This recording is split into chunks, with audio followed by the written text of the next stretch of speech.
Hey everybody, this is Deb with Truthification Chronicles, and yay, my internet's back, woohoo! It was actually something in the line, the DSL line into my house. So they got it fixed, and I have a new modem actually, and so I'm up and running. We're going to see how this works. So anyway, I wanted to point this out to you. This is an article on the Daily Caller, came out today. And this has an interview with presidential historian Doug Wead, and it's really interesting. The clip is actually the important part because it just summarizes it, but down here is the clip. So I will play this for you because I think that's the heart of what I'm going to talk about after you see what he has to say. So I'll be right back as soon as I show you the clip. Of 2020. But why did the Founding Fathers feel this institution was so important, and what would be the implications if suddenly Democrats dragged it down? Well, here to explain is presidential historian Doug Wead. Doug, thanks for joining us this morning. Good morning. Hey, thank you, Ed and Jedediah. Okay, so, we talk about the Electoral College. Just remind people why this exists in the first place. Why did the Founding Fathers believe this was so important? Balance, checks and balance, and to give everybody a vote. I mean, we could have the mainstream media in Hollywood and Silicon Valley all just go to a ballroom at the Ritz-Carlton in Santa Barbara, California, lock the doors, pick the president, and the country would be at peace. But the people in the rest of the country get to participate too. Doug, people just spit out their coffee all across the country. You're laying out this Hollywood elite scenario, deciding all of it. Look at this map, because in all seriousness, what you're laying out is making a very serious point, that half of America lives in just 146 of the biggest counties out of 3,000 counties all across America. So weave this together in terms of what the Founding Fathers wanted in terms of balance across the country. Yeah, they wanted representation. It's a republic. They didn't want the minority view to be squashed. Socialism is defined by Isaiah Berlin and others. The reason it squashes free speech is because ultimately the speech of the community is more important than the speech of the individual. And our Constitution is our law. George Washington said that the Constitution was a guide that he would never abandon. Beto O'Rourke says it's outdated. Doug, real quickly, what are the odds this could happen? It's not going to happen. This is back to 2016. First it was Comey's fault, then it was the Russians' fault, now it's Thomas Jefferson's fault. It's the U.S. Constitution is the problem. Now, this Founding Fathers had a bit of wisdom, and sometimes you gotta, people don't want to listen, but it's there. Doug, we appreciate you giving us that history lesson. Thanks, Ed. Jedediah. All right, have a good weekend. Add Social Security. So there you have it. I mean, he did a really good job of pointing out why we need the Electoral College. Now, I was one of those people several years ago who was like, oh, the Electoral College, that was just so the elites could choose who the president was. And it's like, no, it's exactly the opposite.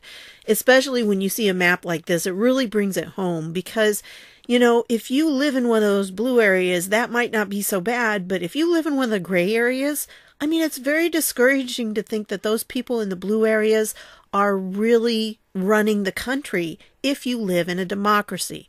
But we don't. We live in a republic. And because of that, we have this Electoral College. It was set up as a type of check and balance to help us make sure that the people who live in these concentrated areas do not control the entire country, and that we also have a voice. I mean, if you look there are some states that have no blue areas, no blue counties whatsoever. And that's something that you really have to take into consideration, because if you have no populated area that's enough to be, out of these 146 counties, why in the world would you want to have a country where you have no voice? And there's a lot of America then that would not have a voice.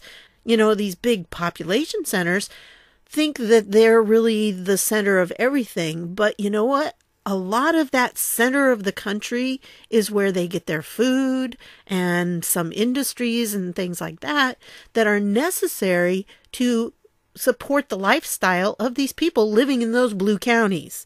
So it's something that we really need, that balance. And it is part of the Constitution. And our founding fathers put it there specifically so it would be a kind of balance, so these large population centers would not rule over those of us who live in smaller communities.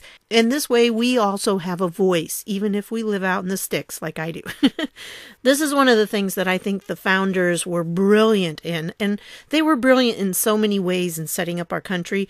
But this is something that's essential. Now, the fact that the Democrats want to do away with the Electoral College, to me, that definitely screams like, well, let's see, we said Comey did it. Well, then he got fired and we can't blame him anymore. And we have to actually protect him. And then the Russians did it. Well, now Mueller's report is out and evidently nobody else is going to get indicted from it. So it's very interesting. And so no, they can't use that as an excuse anymore. So they got to come up with something else. And this is just one way that they want to try to stack the deck. And as for the 16-year-olds, I've got to talk about 16-year-olds voting.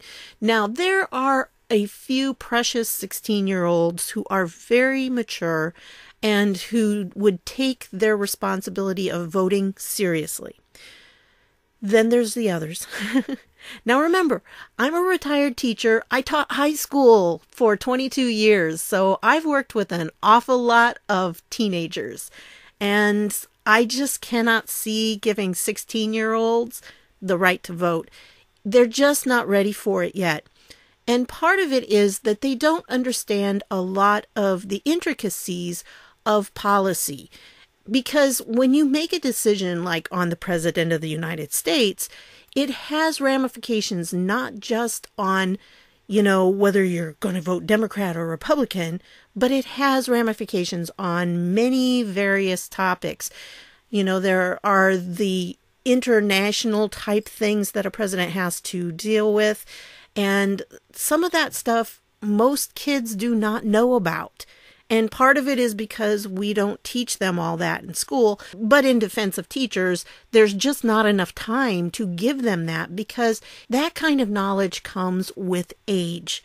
And that's one reason why a lot of people, as they grow older, tend to become more conservative because they've learned more, they've seen things happening, they know how the government works, they know what kind of international situation we're in, and that's why we tend to turn more conservative as we age. Obviously, not everyone does, but the majority of people really do. They tend to get more conservative just because they know more about the political aspects of our country and the international scene.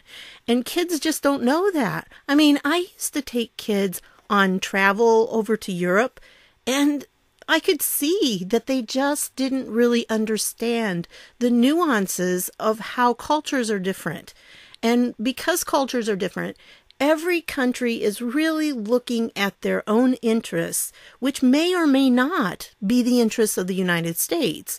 And that's why it was so important to get Trump in there and have him put our country first, America first. Why is that important? Well, it's because every country out there logically is trying to put their own country first. This whole thing about the Electoral College, very important to us to keep us from going down that path of the globalism where we end up losing ourselves in the world. And this is what makes our country different from other countries. We need to celebrate it because it's part of our Constitution, it's part of who we are, and remembering it is part of making America great again. So let's just remember this, share the information. This article kind of sums it up if people don't want to watch the video, but down below is the article and it just recaps what he said, some of his quotes. So I think he did a good job pointing it out, and I hope that what he said is true, that it's not going to happen, because this is the push right now, that we need to get rid of that Electoral College. Yeah, okay, right, because Hillary lost. Anyway, I want to thank you for stopping by. And by the way, if you have subscribed to me before, make sure you check that subscription thing, because I understand that sometimes people unsubscribe. I do understand, but boy, it's been like crazy lately. make sure that YouTube didn't unsubscribe you, okay? So thanks for stopping by, and I'll see y'all later.